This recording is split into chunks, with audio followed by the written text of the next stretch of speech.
This fantastic story takes place in France. Beautiful France, home of the Eiffel Tower. Oh my goodness, I love France. Here's the Champs-Élysées and the Arc de Triomphe. I walked across that street around the Arc de Triomphe. Many people have not done that. It's very dangerous.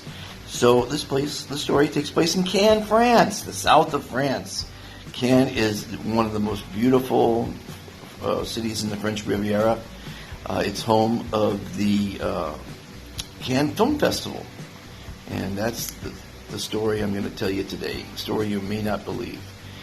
I used to go to the Cannes Film Festival about, 8 years in a row. It takes place in May, and it is a fantastic film festival, one of the top premier film festivals in the world. All the hotels are turned into distribution suites where they sell their movies, and it's a lot of fun. You got the beautiful red carpets. Every night there's a premiere. It's really an incredible place to visit and to have fun, and 2 weeks of the most incredible parties you can imagine. So I was in show business, and I used to do Portuguese dubbing. That's where you take a foreign language, where you take English and you put it into a foreign language, and it was a very lucrative career. I had many employees and made a lot of money. So my main client was 20th Century Fox. I helped launch Canal Fox in Brazil, and they were fantastic. It was a lot of fun. So there's parties like you can't believe in chateaus like this for the 2 weeks during the festival. And then one particular party I went to, I met Christian, there he is there, and his father, Jesko Koenigsegg. And I actually drove the prototype the next morning after that party at the chateau. And this is what it looked like. If you go to their website, you'll actually see me in the driver's seat driving their prototype. And it's a $500,000 car. I think it's $2.5 million. It's an amazing car.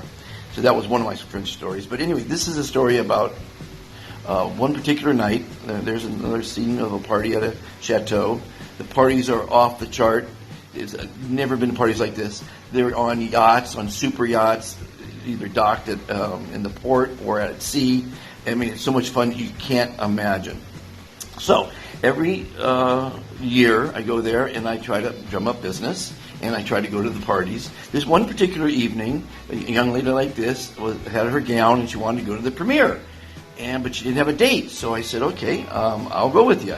And we were late because she didn't want to go alone, and she was late. At any rate, so we walk out to the Croisette, because the Palais right there is only about a quarter of a mile away. And I try to flag down a car. And the first car goes by. The second car is a limousine. And he pulls up, and obviously he told the guy to have us sit in the front. So we squeezed in the front because she had a big gown on. And I look back there. This isn't the couple, but it was the most richest couple I've ever seen in my life. And I know I've got 2 minutes to make friends with this guy. So within 2 minutes, because that's how long the ride took, we exchanged cards. Now, I tell her, listen, we're going to get out of this car.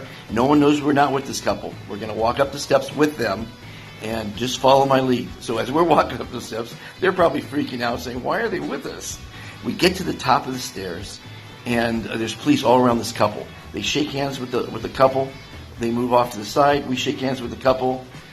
And we go into the lobby, and the girl says, oh my gosh, do you know whose hand you just shook? I said, no, whose was it? She goes, it was the President of France. So very few people get to walk up the red carpet into the Palais. Very few people get to meet the President of France. But here's the kicker to the story.